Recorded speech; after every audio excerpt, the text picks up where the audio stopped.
il faut que nous tenions une place, pas à la force des poignets, mais dans la douceur des faibles, mais nous croyons que nous avons une grâce, et nous croyons en cette grâce. Et nous voulons être livrés à cette grâce. Alors je vais terminer là-dessus, parce que je voudrais vraiment qu'avant la messe, et puis il y a un temps de louange, avant de nous séparer pour la messe à 11h15, qui va avoir lieu ici, mais je voudrais que la Vierge Marie, qui nous dit à chacun, je prie Dieu pour que tu obtiennes la grâce, eh bien, elle nous fasse coller à l'Évangile selon Saint Jean, dans son prologue, et nous avons reçu grâce après grâce. Et le Seigneur nous prépare des grâces après certaines grâces, parce que Dieu ne force jamais. Et il y a des grâces qui sont préparées, que nous ne pouvons pas recevoir aujourd'hui, parce que nous n'avons pas reçu celles qui précédaient. Ben oui, c'est évident. Et moi, je suis sûr que ce week-end qui ne ressemble pas aux autres, vous avez remarqué tout de même, hein, moi je suis dans le renouveau depuis 40 ans, donc j'ai bien conscience que ce week-end, je vais insister à des week-ends, n'est pas comme les autres. Peut-être que durant ce week-end, on s'attendait à ce qu'il y ait plus de chants, plus de danse, et puis des paroles qui sont héritées des mouvements évangéliques. Eh ben non. Il y a eu un silence qui s'est installé en nos cœurs à partir du silence de Jésus dans l'Eucharistie. Et surtout, il y a eu la prise de conscience, et ça c'est quelque chose de délicat à dire, mais Raymond Alter, qui a vraiment, si il y a bien quelqu'un qui avait un don de guérison, c'était lui. Hein. Bon, eh bien, il nous dit bien simplement, si on a prié, si on a fait vraiment ce qu'il fallait, accompagné la personne, était présent, et puis qu'elle vit toujours ce mystère de patience, de souffrance, hein, c'est que peut-être le Seigneur veut vivre autrement avec elle qu'avec les autres. Et moi j'ai rencontré très personnellement Marthe Robin, j'ai fait un petit reportage sur Internet hein, de 20 à 30 minutes, mais il n'y a pas que Marthe Robin, hein, évidemment. Mais là, nous avons le cas d'une personne qui n'a pas été guérie. Encéphalite, enfin bref, paralysie, cécité, la totale. Quoi, hein. Et c'était pas gagné pour Marthe. Et Jésus a fait entrevoir à Marthe, surtout avec la visite des franciscains qui sont venus prêcher une mission, qu'il y avait peut-être une autre réalité qui l'attendait. Une réalité qui est liée à l'offrande, qui est liée au sacrifice et qui est liée à la pénitence. Tout à l'heure, quand on lisait les paroles des chants, « Seigneur, tu m'as libéré ». Ah, moi, je veux bien. Mais il y a très peu de chants qui sont proposés pour demander pardon à Jésus. Hein. Il y en a quelques-uns, mais pas tellement. Parce que quand on veut accueillir les gens, il faut qu'on fasse la fête, il faut qu'on se sente la résurrection, on est béni, on est dans la Pentecôte d'amour. Et oui, mais vous savez, prenez le cas de Pierre. Pierre, excusez-moi, hein, mais quand Christ est ressuscité, à mon avis, c'est Marie à la Pentecôte qui a dû reprendre en main la situation de Pierre. Marie, c'est la femme des transitions. Père Coq disait, vous êtes vraiment par terre par votre péché, la Vierge Marie, un regard vers elle, elle vous prend par la main, puis pof, elle vous redresse, et vous arrivez à une sainteté que vous n'auriez jamais imaginée. Eh bien Pierre, qu'est-ce qu'il va faire, Pierre? Il va arriver au Cénacle, et puis Marie vient de perdre son fils, évidemment. Et dans la tradition orientale, comme dans la nôtre, on va vers la mère qui a perdu son fils. Et Pierre a pleuré dans les bras de Marie. Et Marie a pris Pierre, elle dit, mon petit Pierre, tu es Pierre. Et il lui a redit la parole de Jésus. Et Pierre va accueillir cette parole, il ne la ramène pas lui non plus. Hein. D'ailleurs, quand il va à la pêche, il dit, je vais à la pêche. Il ne donne aucun ordre. Est-ce que vous voulez bien avec nous? Non. Nous allons avec toi. Parce que les apôtres avaient vécu dans le rayonnement de Marie au Cénacle, ils savaient que le regard sur Pierre n'était plus le regard sur un pécheur, mais quelqu'un qui était sauvé par le sang de l'agneau qu'il avait répandu sur la croix. Donc toute la préparation avait été faite par Marie et la communauté mariale du Cénacle. Il y avait une communion entre eux. On le voit dans les textes, il faut bien lire les textes. Hein. Et Jésus rencontre Pierre au bord du lac, et vous connaissez la suite, Pierre m'aimes-tu? Ainsi, nous sommes invités à vivre en pauvres pécheurs. Et la démarche de chaque jour que j'ai reçue quand j'ai fait l'étude, notamment de la Maria Fanny de Tournai, l'apparition à Tournai, c'est cette prière que Jésus demandait le matin, « Seigneur, prends pitié de moi qui suis un pauvre pécheur. » Bon, je suis d'accord, hein, comme vous, j'ai un peu de culture, tout de même, je connais la prière du pèlerin russe en orthodoxie, etc. Bon.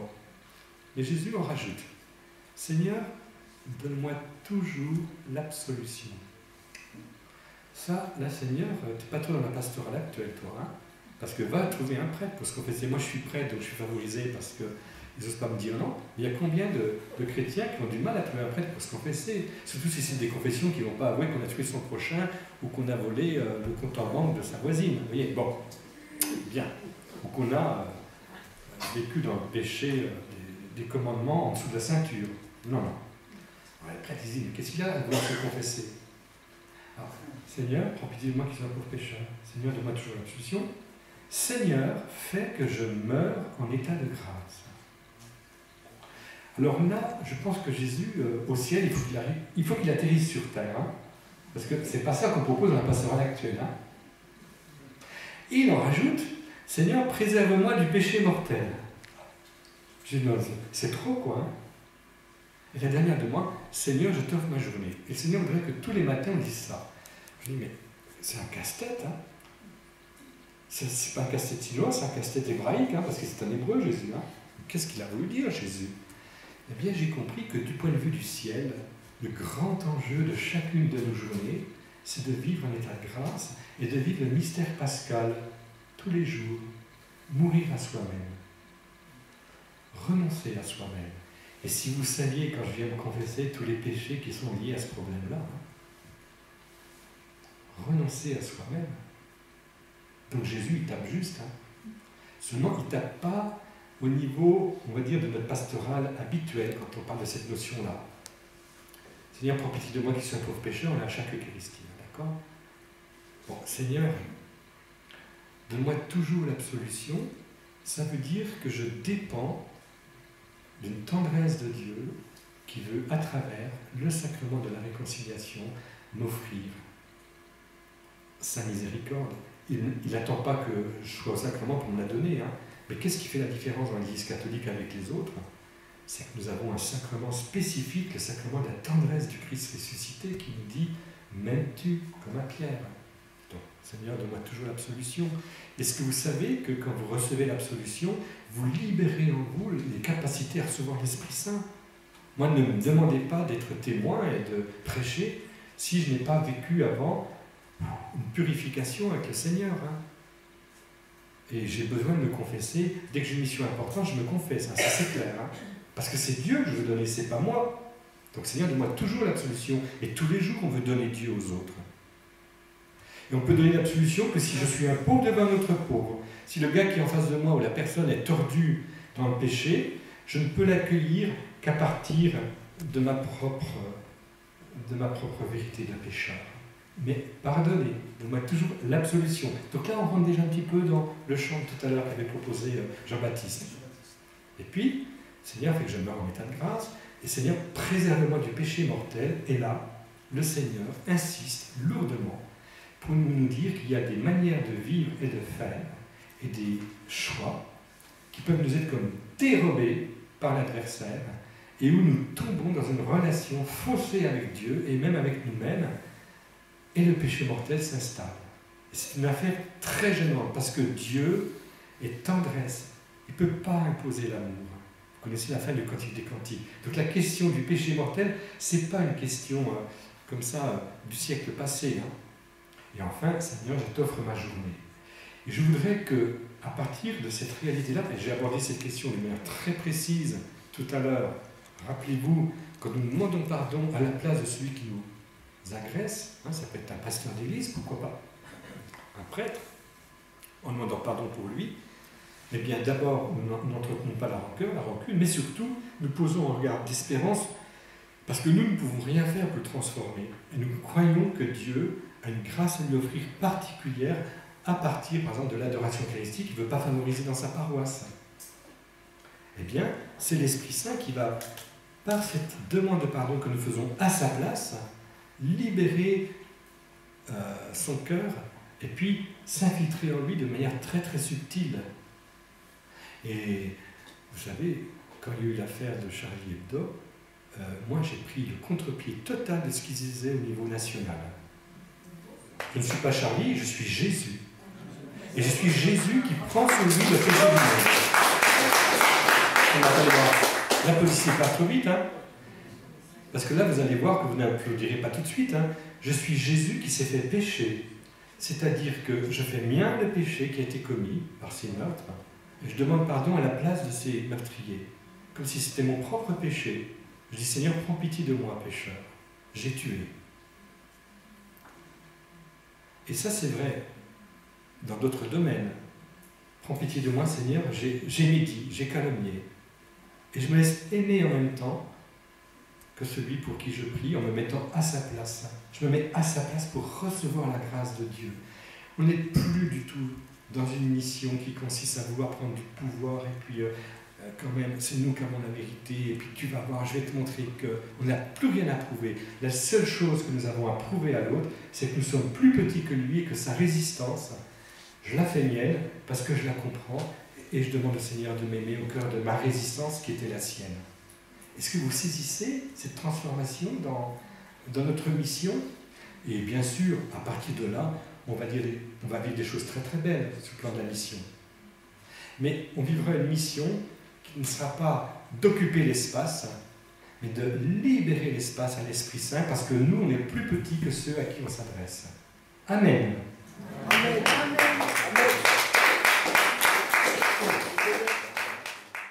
Écoutez, je vais vous faire un petit cadeau. Je vais vous faire écouter une prière charismatique d'un prêtre de Besançon qui s'appelle le Père Gillard, qui dure 2 minutes. Alors, cette prière-là a été reçue lors d'un enregistrement du chapelet. Et vous allez écouter Bernard Gillard. Oui, Vierge Marie, notre maman, toi aussi tu es incarnée en chacun de nous. Tu vis les mystères glorieux, les mystères douloureux, les mystères joyeux. Dans leur unité synthétique, il n'y a plus de temps, mais tout est présent, au-delà de l'espace et du temps.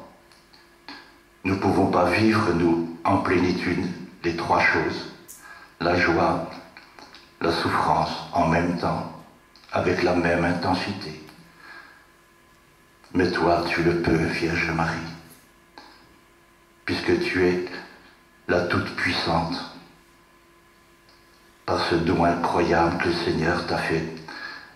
Et pour nous, tu as été la toute faiblesse. Et tant que nous-mêmes, nous n'avons pas expérimenté notre faiblesse, pendant des années peut-être, il reste au fond de nous comme une sorte de force qui ne vient pas de toi, qui ne vient pas de Dieu. Nous croyons encore pouvoir faire quelque chose par nous-mêmes.